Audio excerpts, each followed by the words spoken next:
The lights were already up. Music was playing softly. Kids were running through the yard with hot chocolate in their hands. Then the police showed up, not because anything was out of control, not because anyone was causing trouble, but because the HOA president decided our Christmas party wasn't approved. She stood at the edge of the driveway, arms crossed, smiling like she'd finally won. She told the officers we were violating community rules, that the party needed to be shut down immediately. What she didn't know was that one phone call was already being made, and by the time it ended, her authority and her holiday power trip was over for good.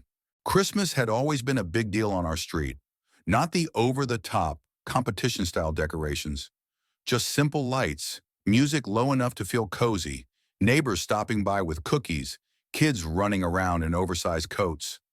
The kind of gathering that felt more like a tradition than an event. We'd been doing it for years. Every December, we'd string lights across the yard, set up a few tables, put out a fire pit, and invite whoever wanted to come by. No tickets, no flyers, just word of mouth and familiarity. It was the one night where the neighborhood felt like an actual community. The HOA had never cared before. They knew about the party. They'd seen it year after year. Sometimes board members even walked by, waved, and kept going. No complaints, no warnings, no rules suddenly being enforced. That changed the year she became HOA president. From the beginning, her presence felt different, more rigid, more watchful. She sent emails about decorations being uniform, about noise levels that no one had ever complained about needing approval for anything that could be considered a gathering. Still, nothing was said directly to us, so we planned the party the same way we always had. Lights went up early in the week, the yard filled with extension cords and inflatable decorations. Kids helped hang ornaments on the fence. Neighbors dropped off snacks in advance. It felt normal, familiar, safe. But there were signs. A car parked a little too long across the street. Someone standing near the sidewalk, pretending to check their phone while clearly watching. An HOA email reminding residents of holiday compliance guidelines, sent just 2 days before the party. We ignored it, because nothing in that email said we weren't allowed to celebrate. The night of the party, everything came together perfectly. The lights glowed warm against the cold. Music drifted just enough to feel festive. Laughter echoed through the yard. And then, just as the kids lined up for hot chocolate, I saw her standing at the end of the driveway, arms crossed, phone in hand, watching. That's when I knew this Christmas wasn't going to end the way the others had. At first, she didn't say anything. She just stood there at the edge of the driveway, watching people arrive. Parents carrying trays of food, kids dragging sleds across the grass, neighbors laughing, waving, stopping to talk. Her presence alone changed the mood. People noticed. Conversations dipped. A few guests asked quietly if something was wrong. I told them everything was fine, even though I wasn't sure it was. Then the messages started coming in. A neighbor showed me an HOA group text.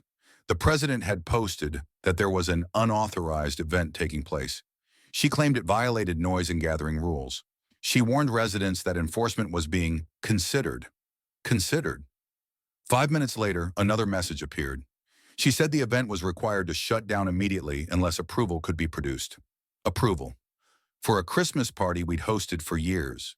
I walked down the driveway and asked her what the issue was. She didn't raise her voice. She didn't cause a scene.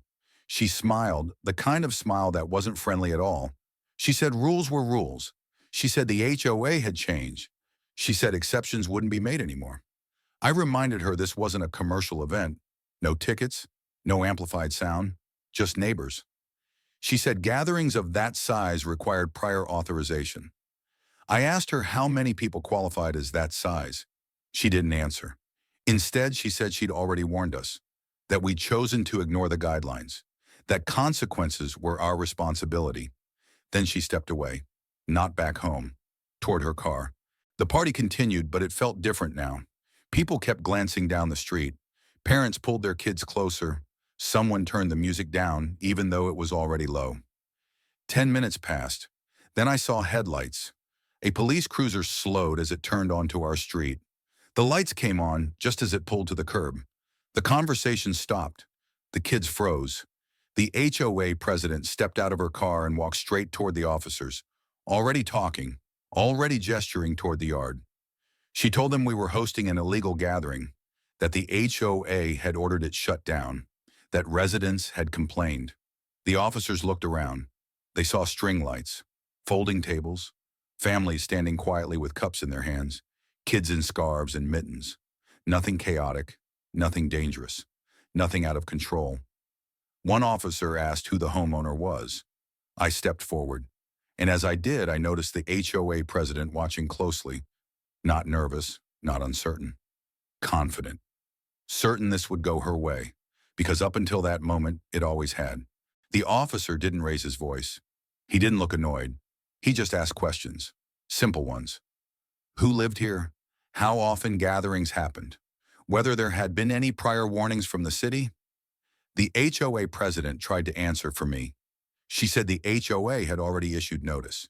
She said the party violated updated community rules. She said enforcement was required. The officer stopped her. He asked if the HOA rules were city law. She hesitated. She said no, but he cut in gently and asked whether there were any city noise complaints, any permits required, any safety violations observed. There weren't. The second officer walked the edge of the yard, looked at the fire pit, the speakers, the number of people present. He came back, shaking his head slightly. Nothing justified shutting this down. That's when the HOA president changed tactics. She said the HOA had authority to regulate gatherings within the neighborhood, that residents had agreed to those rules, that failure to comply could result in fines and enforcement. The officer asked a question that shifted everything. He asked whether the HOA had legal authority to involve police in enforcing its internal rules. She said yes. Confidently, wrong. The officer stepped aside and made a call. It wasn't long, less than a minute, but everyone felt it. The waiting, the silence, the cold air settling in as conversation stopped entirely. When he came back, his tone was different. He said the HOA did not have the authority to shut down a private, non-commercial gathering, that HOA rules were civil matters, not criminal ones, and that calling police to enforce them was inappropriate. The HOA president tried to argue. She said the city had told them otherwise. The officer asked her who at the city had told her that. She couldn't answer. Then he said the words that ended it. He said continued misuse of emergency services could result in consequences. That filing false or misleading complaints tied to private HOA disputes wasn't acceptable. Her face changed. The confidence drained out of it in real time. She tried one last move. She said the party was disturbing residents. The officer looked around again, at the kids, the parents, the neighbors standing quietly watching. Then he turned to the crowd and asked if anyone had a complaint. No one spoke. Not one person. That silence was louder than anything else that night. The officer told us we were free to continue. He told the HOA president to step away from the property. And then, in front of everyone, he asked her not to call again unless there was an actual emergency. That's when I made the call. Not to the city, not to a lawyer, to the HOA management company. I put it on speaker. I explained what was happening, that police had been called, that the HOA president was attempting to shut down a private holiday gathering using law enforcement. There was a pause on the other end. Then the voice on the phone said something that sealed it. They said the HOA president had no authorization to do this, that gatherings like this were not prohibited, that police involvement was never approved. The HOA president heard every word. So did the neighbors. So did the officers. The call ended, and with it, her authority. She stood there for a moment, not angry, not shouting, just frozen, watching control slip away. Then she turned around and walked back to her car. No speech, no warning, no threat, just gone. And as she drove away, the street slowly came back to life. Someone turned the music back on, a little louder than before. Kids laughed again. A neighbor raised a cup and smiled. The party didn't just continue, it reclaimed the night. The officers didn't stay long after that. They wished us a good night, nodded to a few of the kids, and drove off without lights or sirens. Just a quiet exit, like the whole interruption had never happened. For a moment, no one spoke. Then someone laughed, not loudly, not dramatically. Just a soft, relieved laugh that broke the spell. Music came back on, low at first, then a little louder. Someone passed out more cups of hot chocolate. Kids ran back to the fire pit like nothing had ever gone wrong. The night went on, and something about it felt different. Not louder, not bigger, just lighter. The HOA president didn't come back. No follow-up emails that night. No warning notices taped to doors. No fines quietly added to accounts. It was as if she'd evaporated the moment her authority was questioned out loud. In the days that followed, the silence continued. No messages about holiday compliance. No reminders about gathering limits. No thinly veiled threats wrapped in polite language. Neighbors started talking, not in angry rants, in quiet conversations, at mailboxes, on morning walks.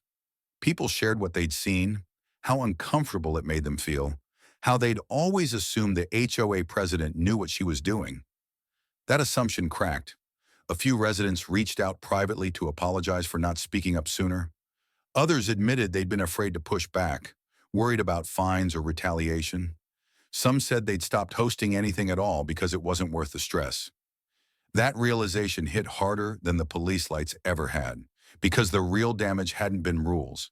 It had been fear. The HOA held a meeting the following week. Attendance was higher than usual. Questions were asked, direct ones, about police involvement, about who authorized the call, about why a Christmas party that had existed for years was suddenly a problem. The HOA president tried to explain, tried to frame it as a misunderstanding, a necessary action taken too far. But the room wasn't buying it, because people had seen it with their own eyes. They'd watched authority collapse the moment it was examined. By the end of the meeting, changes were promised, guidelines clarified, limits placed on enforcement actions. A reminder sent out that HOA rules were civil matters, not something to involve law enforcement over. A few weeks later, she stepped down. No announcement, no ceremony, just a quiet replacement listed in the next newsletter. The next December came around faster than anyone expected. Lights went up again. Tables came out.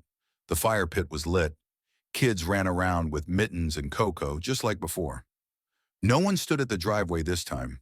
No cars idled across the street. No phones pointed like weapons.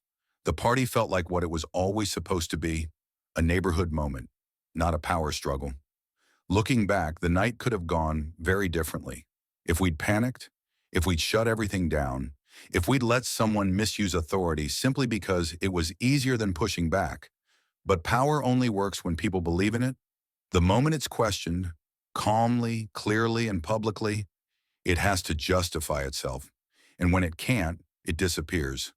That Christmas party wasn't about winning an argument or embarrassing someone. It was about reminding everyone what community actually looks like. Not rules enforced by fear, not authority backed by intimidation, but people choosing to show up for each other. Lights on, music playing, and no one standing at the gate pretending they own the night. And that was the best gift we could have given ourselves.